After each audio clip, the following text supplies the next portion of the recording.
Bismillah ar-Rahman ar-Rahim. Friends of the Dar, ladies and gentlemen, good evening.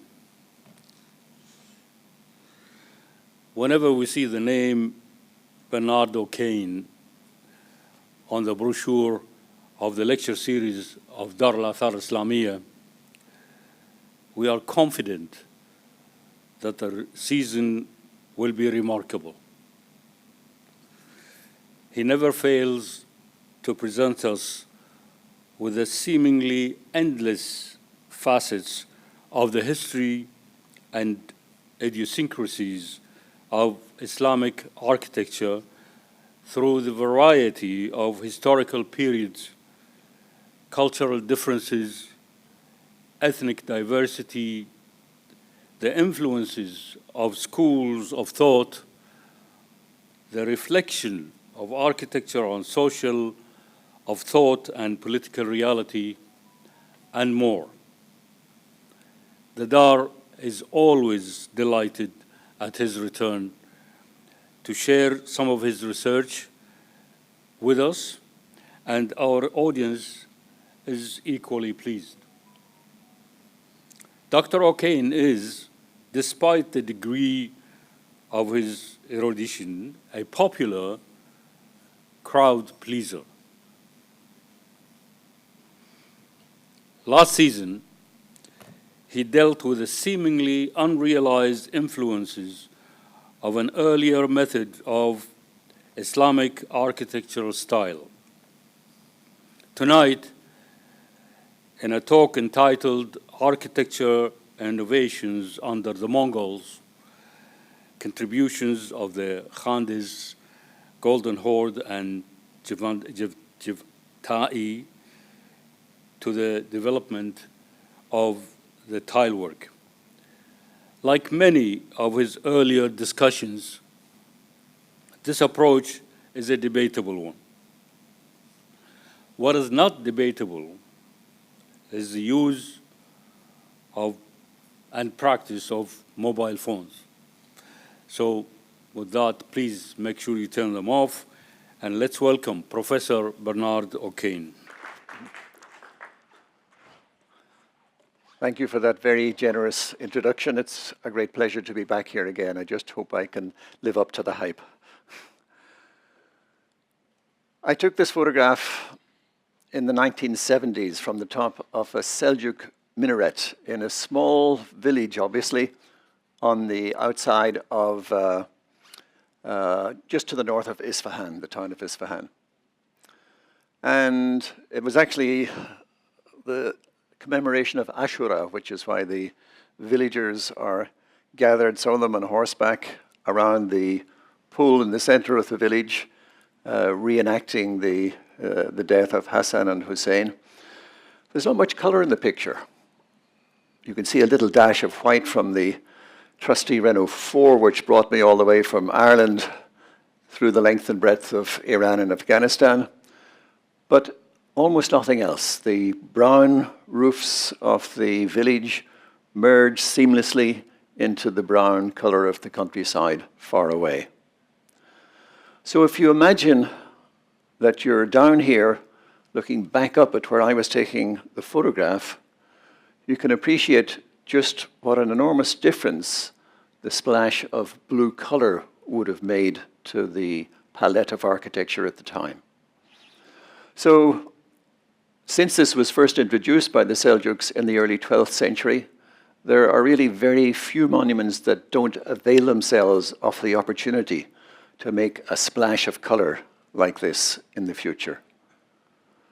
So, take one of the greatest monuments in Afghanistan, the minaret of Jam, the capital of the Hordes, built in the second half of the 12th century, when the primary decorative focus is on this wonderful inscription in the name of the founder, also in turquoise-colored tilework.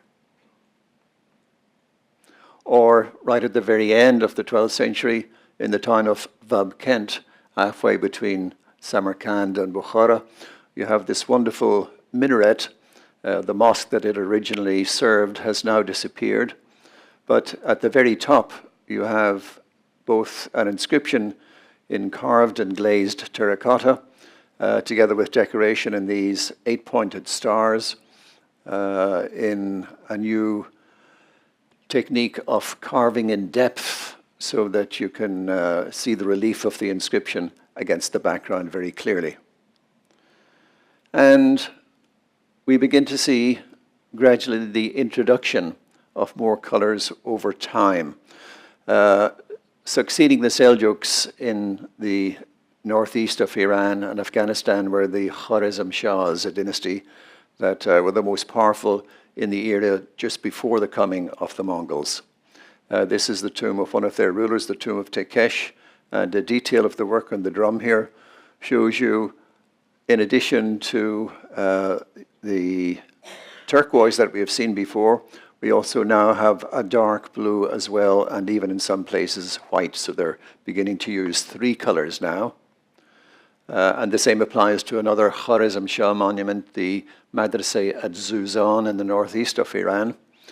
We're looking on the right-hand side at a detail of the tilework beside the foundation inscription at the back of the Iwan. And here too, very clearly, they're using both white, the turquoise that is the most popular color, as well as the dark blue. So the subsequent history in Iran and in many other places becomes the addition of many colors to the palette and how they combine them in many different ways, using also many different techniques. But one of the most spectacular, of course, is luster tiles. Now, this is a very difficult technique to make because it involves 2 firing. One in which you fire first, say, the underglaze colors that are in blue, and then in a second firing, you have to do it in a reducing atmosphere, one which takes away the oxygen, so that the metallic oxide that you put for the color in the second firing has the oxygen withdrawn from it, and it leaves this imperceptible silvery sheen of metal on the surface. This is very difficult to control in terms of length of time and temperature in the kiln, so it was only made in a very few places, and in Iran, Khorasan was the town where all of these examples were made. So right at the very end of the Khorasan Shah period, 2 mihrabs were made in 1215 for the shrine of Imam Reza in the town of Mashhad in northeastern Iran, both made of luster tiles, 2 very spectacular examples. So, big changes, of course, come with the arrival of the Mongols. The invasion starts off in Karakorum, of course, but the tribes under Genghis Khan move west, and then under his sons, they establish separate dynasties in different parts of the Islamic world. Under Hulagu, we have the Ilkhanid Empire in Iran and Anatolia. We have under Pahlavi the Golden Horde, and then under Chagatai, the Chagatai Khanate in what is today Central Asia, Afghanistan, Kazakhstan, are the countries that this area occupies at the moment. So we're going to start looking at some of the examples that were produced under the Ilkhans and their successors in the area of Iran. They too also produced more examples of luster tiles, and in fact in the Sabah collection, which I have had the honor to work on, they have some wonderful examples of luster tiles. I'm sure you've seen some of them on display in the American Center, for instance. This is one of 6 luster mihrabs that have survived, including the 2 that I showed you previously. Now in the unlikely situation perhaps of Hawaii, but if you're next in Hawaii, this is one of the spectacular works of art that await you. This is the site of Takht-i-Suleiman in northwest Iran, one that was originally a Sasanian palace and at which one of the most important Sasanian fire temples was erected.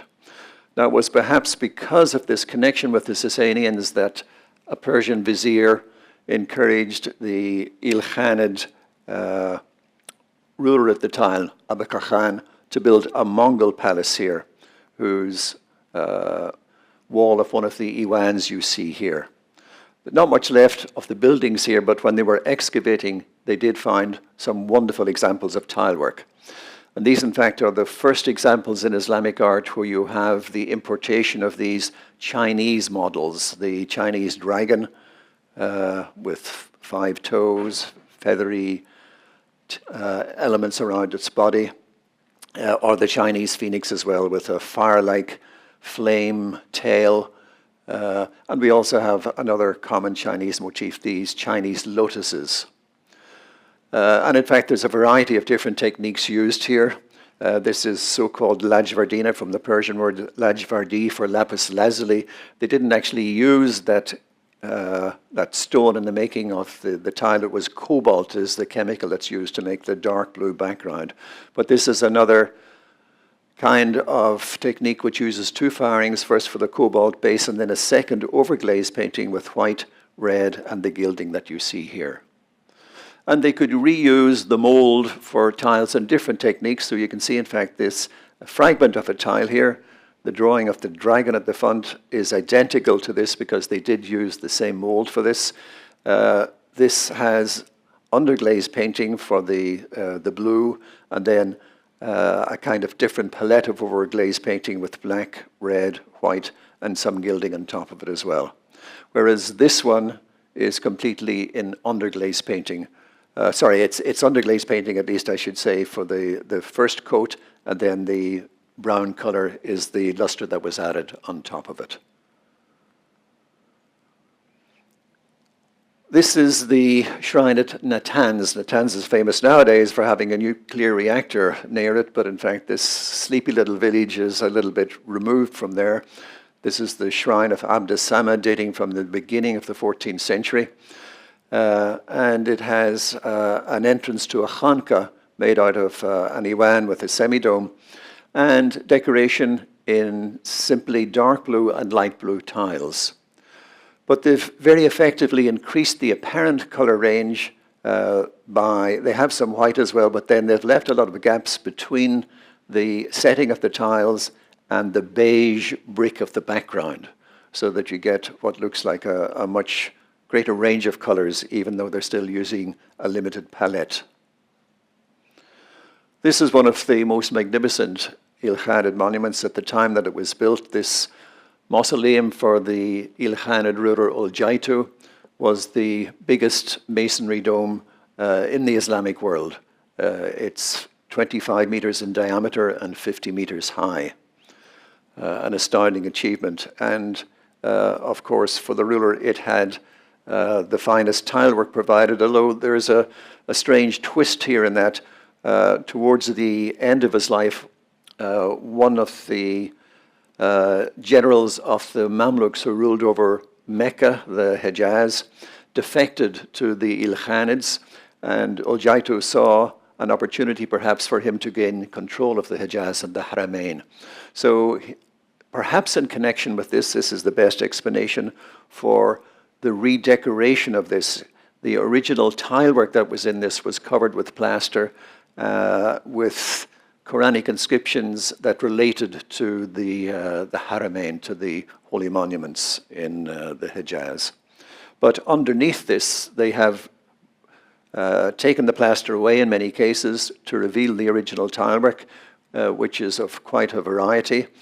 We have tile mosaic, for instance, here on the left. That's the same pillar, I think, which has been cleaned. Tile mosaic, you start off with individual square tiles of one color, which you can fire at the optimum temperature to bring out their depth and luminosity. And then you cut them up and you put them together like pieces in a jigsaw pattern.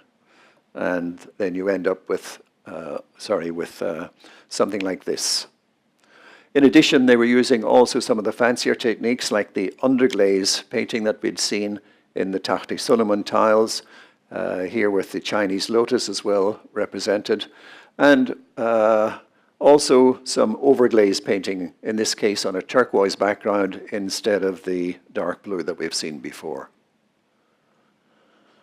And when they removed the plaster, this is the wonderful tilework that you see underneath. In fact, they're using it here in combination with another technique with terracotta, these highly carved pieces of brick, which were carved then before they were put into the oven, into the kiln, and then combined to produce these wonderful geometric designs.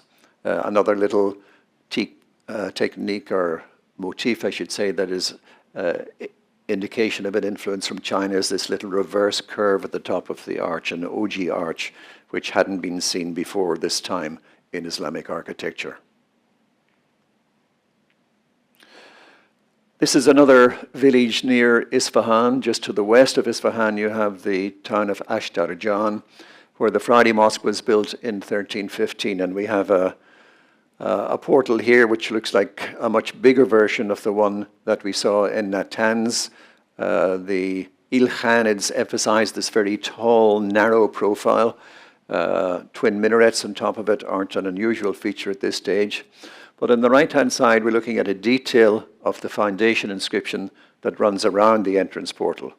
And right in the very middle of it, you can see that in addition to the colors that we have seen used previously of light blue, dark blue, white, we also now have the first example of the use of a brown. This color in later examples, it can vary from more bright yellow to ochre to brown, but it becomes pretty much constant in tilework after this. This is an interesting example as well of a monument that was actually first built in the Seljuk period, but the Mongols revetted it with tilework, probably also in the early 14th century. This is the tomb of Abu Sa'id in a small village of Miana Baba, which is in northeast Khorasan originally, but nowadays in modern Turkmenistan.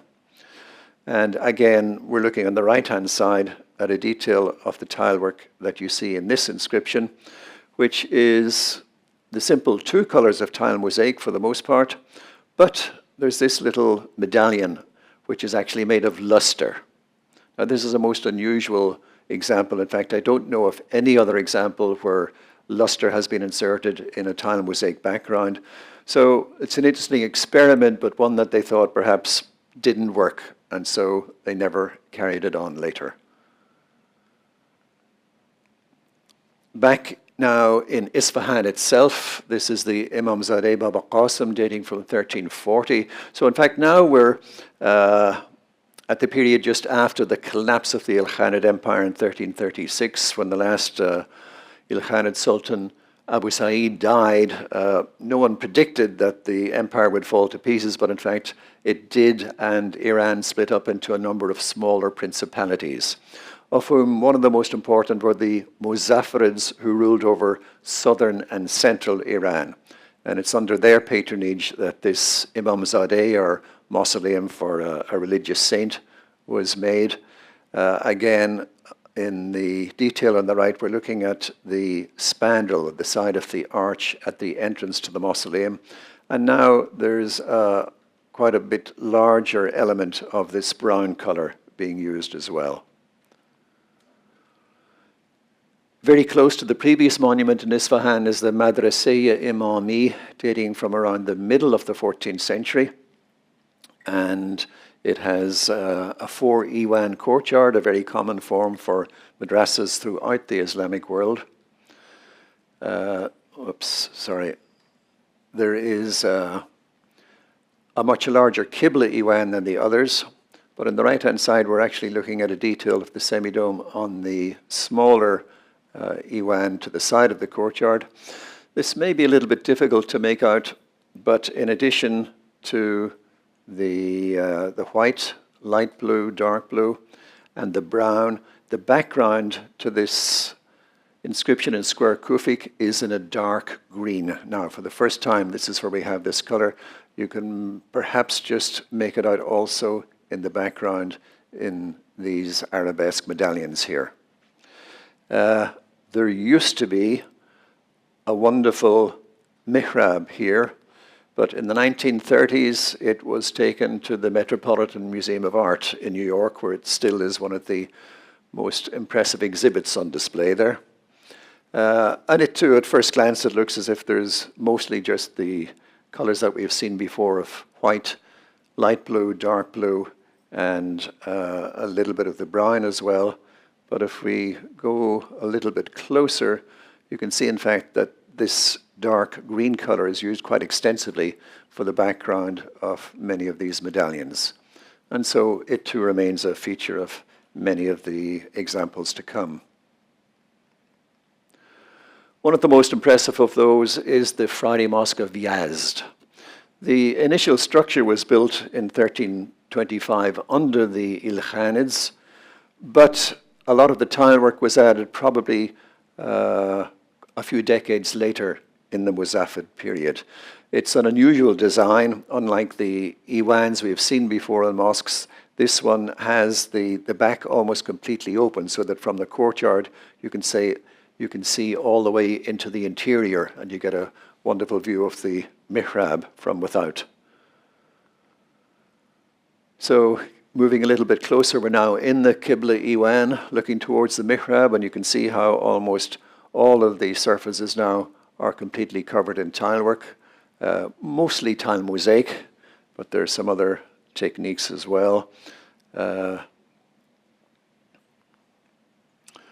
moving into the Qibla dome chamber, you can see the squinches, the arch over the corner that's made of muqarnas, these small units of domes and vaulting. There's a slightly different style of tilework in which you have simply rectangular bricks that are used against a beige background, and they frequently, as here, spell out sacred names. We're going to look up at the dome in the next slide, which is a spectacular example of geometric planning. There was one dome in Seljuk Anatolia, the Karate Madrasa, that had a very impressive series of stars around the base of the dome, but up until this period, this is probably the most impressive example of this very difficult technique of designing a geometric pattern that fits on the inside of the curve of the dome. And they have done it perfectly. There's not, I think, a tile out of place in this, ending in a spectacular whirling motif. But arguably even more spectacular is the tilework that was used for the Qibla wall. Lots more examples of square kufik that is used for the panels to the side of the main mihrab. But the mihrab itself has the finest examples to this date of tilework in the tile mosaic technique, where you have these very small pieces fitted together. There are a couple of little stars on the engaged columns at the side of the mihrab. One of them gives the name of the craftsman, and the other, this one, gives the date in which it was done, 777 Hijra, which is equivalent to about 1375 in the Common Era. So with this, in this detail, you can see again how the technique of tile mosaic works, where you have the small pieces that are carved to fit a specific design, whether cursive or geometric, and fit it together like a jigsaw puzzle. And here they're using the full range of colors, black, white, dark blue, light blue, orange, and green. The most spectacular part of it, I think, is perhaps the design that is in the spandrels above the mihrab. You have these wonderful examples of chinoiserie, Chinese design flowers, the Chinese lotus again, and some variations on the peony that you get in Chinese blue and white pottery, which was imported into Iran and many other parts of the Middle East at this time. And one of my favorites, I think I actually mentioned this in a previous talk here when I was talking about illustrations of the name of the Prophet in Islamic architecture. We have in blue the name Muhammad that is repeated 6 times. And what for a long time I thought was simply a beautiful design of a flower in the center, but in fact is the complement of Ali repeated 6 times as well. And it's this tile mosaic in particular, which carries on life as being, in Iran, certainly the most popular type of tile decoration from this period. So I'm just showing you this from the succeeding Timurid dynasty in Samarkand. This is one of the monuments in the Shahizinda, a monument for a female called Shirin Beka Agha, and it also shows you, unfortunately, the effects of the over-restoration that the Uzbeks have been doing on most of their monuments. This is the photograph before restoration on the left-hand side. This is the photograph after restoration. But again, before on the left, after on the right. But you can see just how detailed the use of tile mosaic is. And as time goes on, they start to use smaller pieces as well, which makes it look even more intricate in terms of its pattern. So what was happening in other parts of the Islamic world which were under the different Ilkhanid dynasties? Well, we'll look at a couple of monuments in the town of what's today called Kuna Urgench, which is from the Persian Kohnameni, old Urgench. Urgench later moved to a new site. Actually, this is just one that's across the border in modern-day Uzbekistan, near the town of Nukus, which is just a little bit east of Kohnir-Gench. And it's an unusual monument in that most of it is underground. This leads into a steep staircase. The dome is over this interior, so the dome is way up here, and we're down at a considerable amount below ground level here. So relatively simple here. This is probably still from the early 14th century. They just use little brick plugs made of monochrome glazed tiles in one color. The most elaborate decoration is reserved for these stalactite squinches, similar to those that we saw in the Yazd Friday Mosque. And in this case, it's also simple in that they're using monochrome glaze. It's just one color of light blue, but again, they have a very effective use of it in relief against the background of the beige brick. But there's a much more spectacular monument in Kohnir-Gench itself, which is the shrine of Najmuddin Kubra, one of the saints of Islam, which is a very popular place of pilgrimage. And we're going to be looking at details of the tilework on the entrance portal to begin with, and then later on the cenotaph, which is inside the shrine. If I go back, let me just show you where the foundation inscription is here, just above the portal, and here is a detail of the foundation inscription, most of the end of it. And I've given a transcription and translation of it as well, so that you can see that it talks about the shrine being restored after it was destroyed, in fact, by the Mongols, what was destroyed by foreign hostile hands. And what is interesting for those of you who read Arabic certainly is the style of the script. It's most unusual in its fluidity, in the lengthening of certain letters, in the way in which, for instance, some of the letters that aren't usually connected are connected, like ad-din here at the end. And it's also very elegant in the way at the very end in which they combine the ra and the nun in this series of nested semicircles. Now, the technique here is underglaze painting. This range of dark blue with turquoise highlights in the little circles that the letters make, and white on a white base, this is typical of the technique of underglaze painting. And in this, you have a white base, you paint the colors on top of it, and you seal them with a transparent glaze on top. The advantage is that it always retains this luminosity. The disadvantage of underglaze painting is that the colors frequently tend to run under the glaze. So I'll show you a little example of that.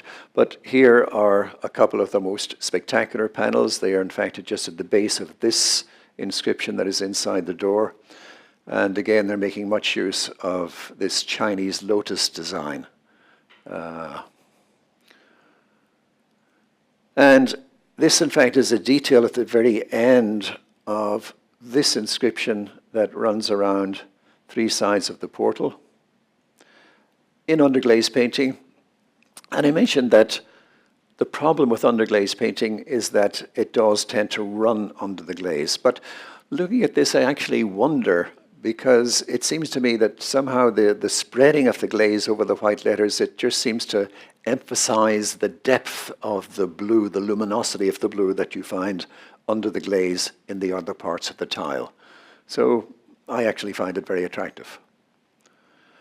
There's some interesting features in the tilework that are on these panels, both on the soffit of the arch, square panels to the side, and in particular the tympanum here over the edge. When you look at it like this, it just looks like one solid tile. Perhaps it's very difficult actually to make out the individual tiles which make up this pattern. And in fact, when you see a close-up, you can see that it's actually made of hexagons.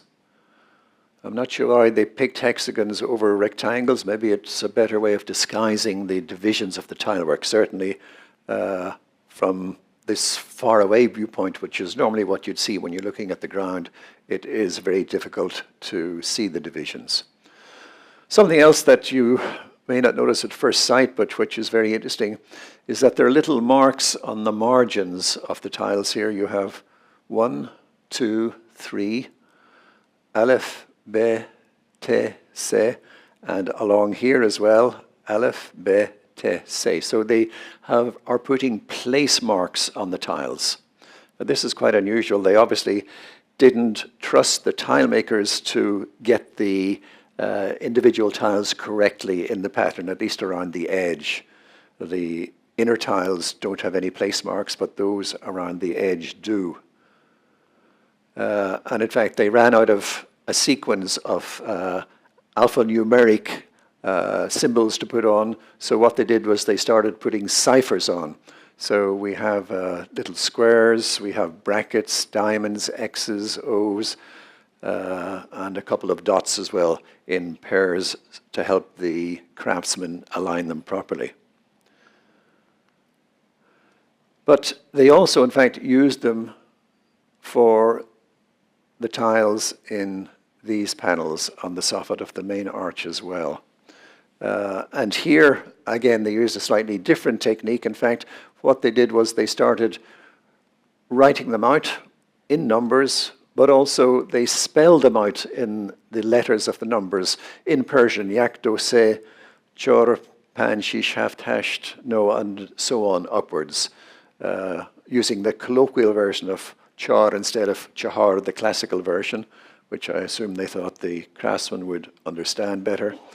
And the same idea on the other side of the soffit of this arch, where they have the simple letters going in one sequence, and then the letters which are written out in full, jim, on the other sequence. In the inside of the mausoleum, you have a wonderful cenotaph, which used to be in much better condition when, until, I should say, when in the 1950s, the dome of the mausoleum fell, unfortunately, and it smashed a lot of the cenotaph. So they have reconstructed it. There's not nearly as much of the original tilework left in situ as it used to be, unfortunately. But I have a couple of details, and it shows you certainly that the quality of the underglaze painting on this was clearly every bit as fine as you see in the tilework on the portal that we've just been looking at.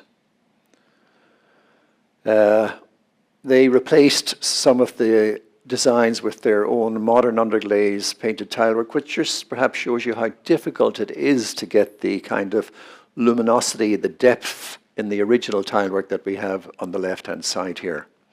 And this is also interesting because it's not just the underglaze painted tilework that we had on the outside of the monument, but on these tiles they've added some overglaze painting as well in white.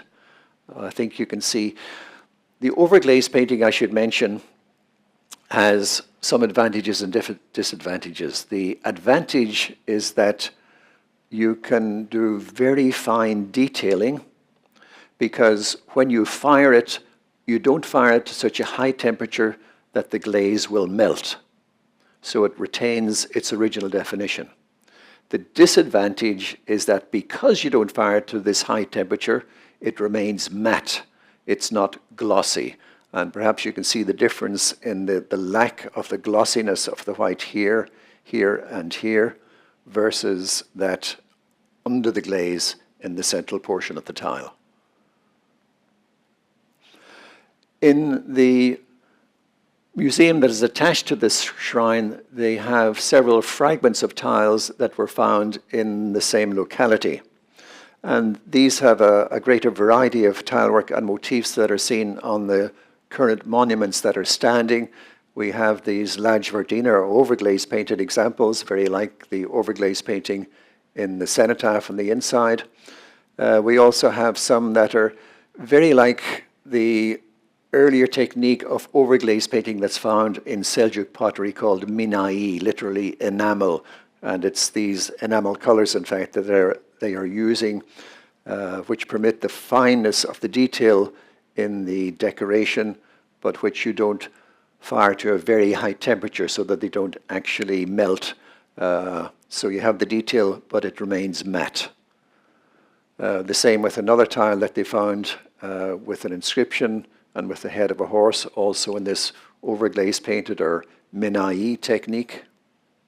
And there's another tile that was found in a mausoleum which has been totally restored, but it's also in the mina'i technique, showing a kind of simplified version of the Chinese phoenix that we had earlier in the Tahti Suleiman tiles. And there is some pottery from the Golden Horde period which have exactly the same motif on it as well. So we don't exactly know for sure where this was made, but that's something we'll come back to very shortly. So the next monument that we're going to be looking at, it's very close actually to Khohne Gench, Older Gench. It's in modern-day Khiva in Uzbekistan, which is right beside the border with Turkmenistan. And there is a mausoleum here called the Mausoleum of al-Din.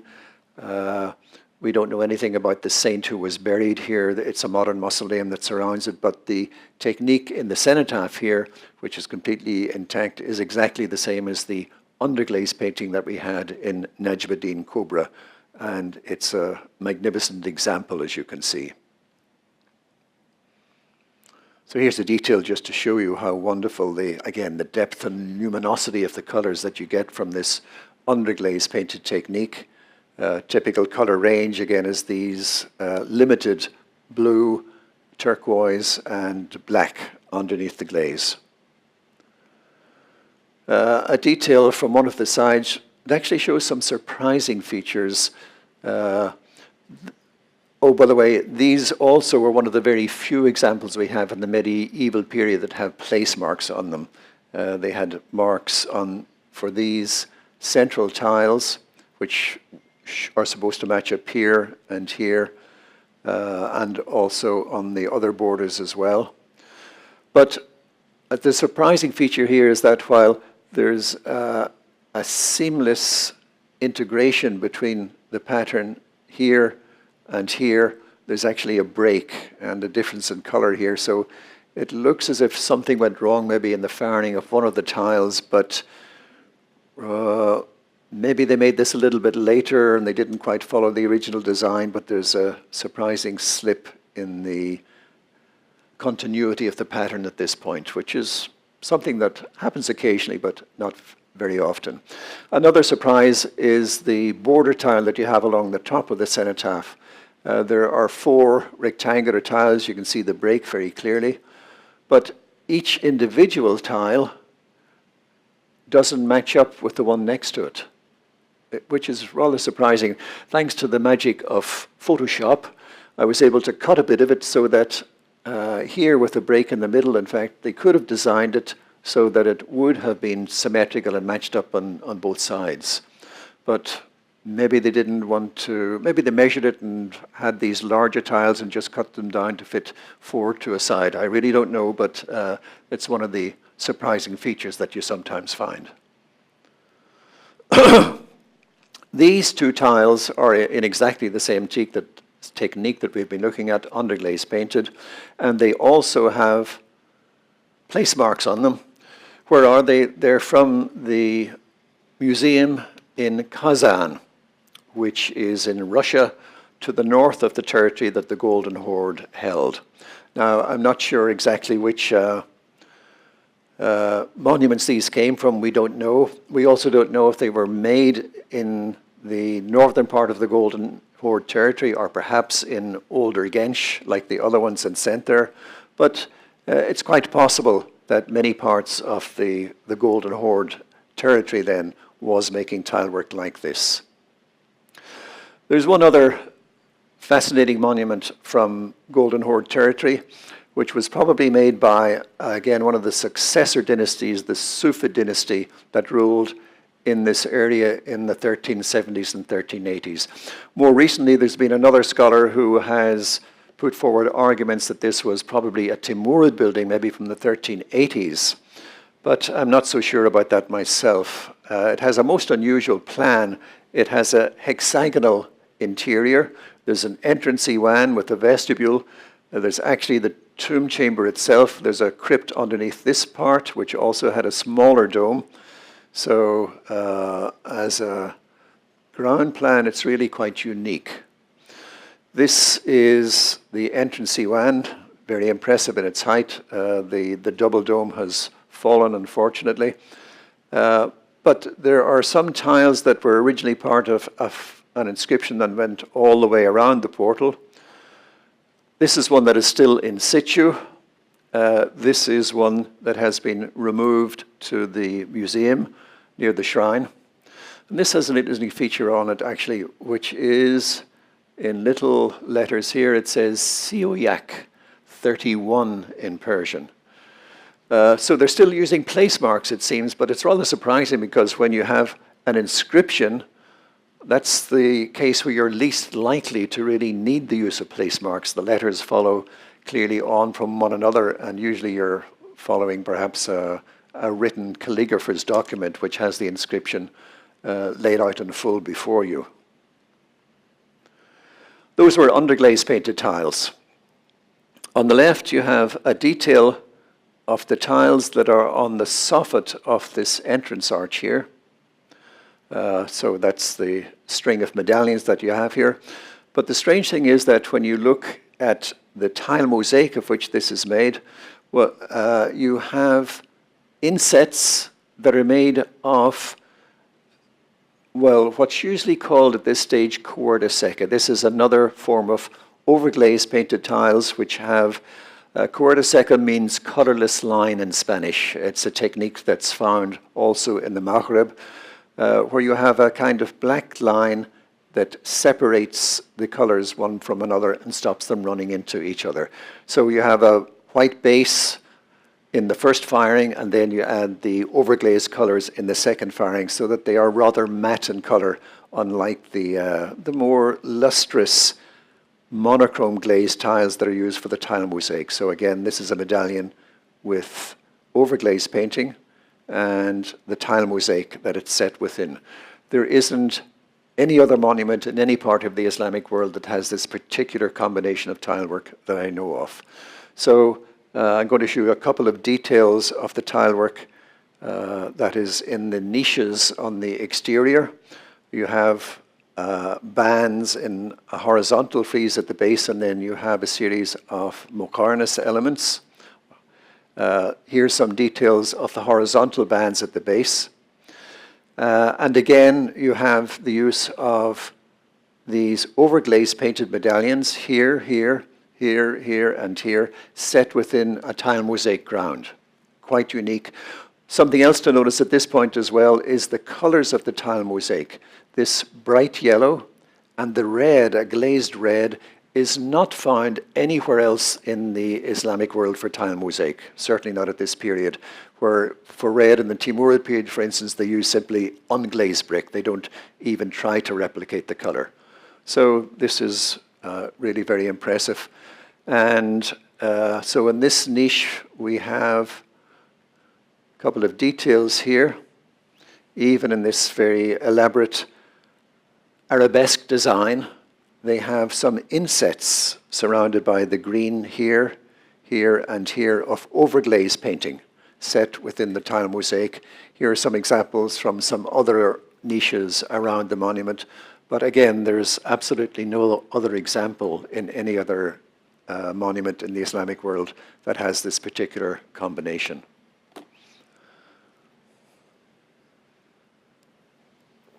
Perhaps the most spectacular feature of all is the tilework in tile mosaic on the interior of the dome. We talked about the Yazd Friday Mosque having this complicated geometric pattern.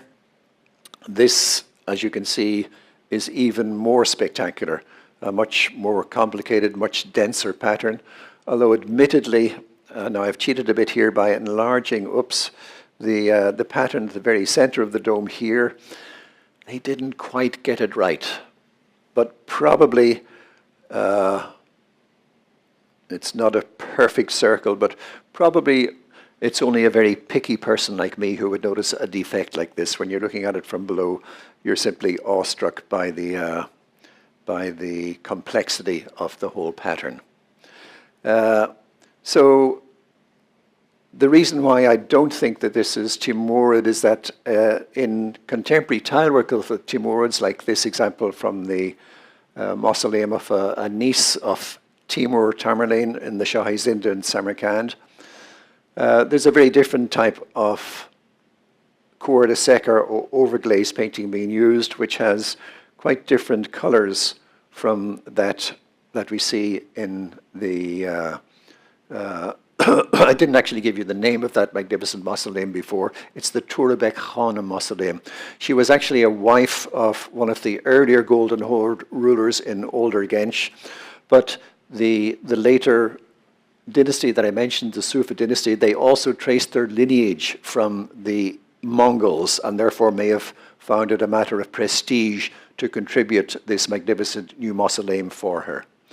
So it's a rather different palette that's used in the Timurid examples for cour de seca or overglaze painting. Here's another mausoleum also in the Shahizinda, and it has some spectacular individual panels, which are magnificent examples, but as I say, different from the color palette of the Turbek Khanum mausoleum, and to my mind, less likely to be Timurid, and rather a little bit before that. So we'll finish just with a couple of monuments from the Chaghtayyid Khanate. One in Bukhara here, very close to the Ilkhanid Empire, and another in al-Malik. Al-Malik is now the town of Hucheng in Xinjiang in western China. And that's as far east as we have remains of tilework in Ilkhanid, or sorry, in Mongol monuments, I should say. Actually, sorry, before we go to that, I should mention that there are some other examples of the same range of this unusual red and bright yellow tilework and tile mosaic that have been found from the other main capitals of the Golden Horde in New and Old Sarai. So it may have been found not just in the monument of Turbek Khanum that I showed you, but may have been much more widespread. So on to the Chagatai examples. The first one is the tomb of the the Chagatai Khan actually split up into two separate dynasties, one ruling the west side of the territory, the other the east side. The ruler of the west side was the Khan known as Buyan Quli Khan, whose mausoleum in Bukhara you see here. So a fairly simple ground plan with a dome chamber leading into what might have been the space for the cenotaph inside and passages leading up to a staircase. But we're going to look in more detail at the decoration on the spandrel of the entrance here. We had an example of this in the minaret of Ab Kent, carved and glazed terracotta. They're using more colors now. They're using light green or white almost in addition to the darker blue in this magnificent arabesque design which fits the irregular, not quite symmetrical space of the spandrel perfectly. And if you look at a detail of this, you can see where there is a break in the border tile here, but it's very, very difficult to see where the breaks in the actual tile of the spandrel are. They've disguised this beautifully. They wouldn't have been able to make a tile this size to fit here. They would have had to break up it into smaller pieces. But even though you do see the breaks in the border, it's very difficult to see them inside the actual monument itself. The inside also was completely covered in this carved and glazed terracotta. Not quite so spectacular as the outside, but still very impressive, with lots of Persian inscriptions running around the interior. And then finally to the monument that is now in Western China, in fact, but the old Chaghtayyid capital of Al-Malik, the eastern part of the dynasty, which was ruled by Tulu Temur, whose mausoleum you see here. The date here is 771, and we know this from the foundation inscription, but the surprising thing is that he died a little bit earlier, in about 1365. So 771 Hijra is equivalent to about 1369 to 70. Also a single dome chamber with some separate compartments. Only the main entrance facade has tilework on it. And this has some of the carved and glazed terracotta that's very similar to what we had in the mausoleum of Buyan Quli Khan. It also has some wonderful inscriptions, one Quranic surrounding the arch, and then a foundation inscription that would have gone all the way around the portal originally. Here is a detail of the Quranic inscription that went around the arch. And you can see it has the same style as the one that we had in Najmuddin Kubra, where it's a very fluid style of thuluth or cursive with unusual ligatures. That applies also to the elements of the foundation inscription. I've divided it into two parts so that you can read it a bit more easily if you're interested in doing that. Talks about the great sultan, of course, who was Tulu Temur, the person for whom the mausoleum was made. But the surprise is that at the end of the foundation inscription, we learn that it was actually made not by him, but by his wife, the Bilqis, the Queen of Sheba of the age. Tini Qara Boga Khatun is her name.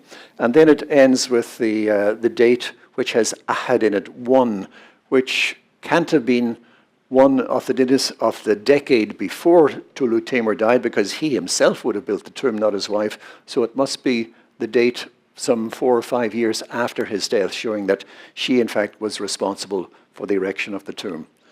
And here again, this must be made of separate tiles, but it's very difficult to see the joins between them. They were very good at disguising them. You can see perhaps one going down here, and it's curved so as to fit the curvature of the letters in the inscription. So we've looked at a very wide range of tilework today. There are masterpieces in each of these. The best known, of course, is the tilework of the Ilkhanids in Iran, which has a great variety of different techniques.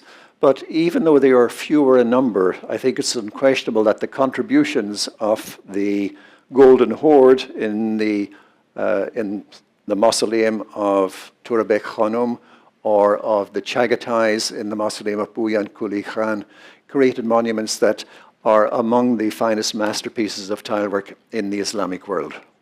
Thank you.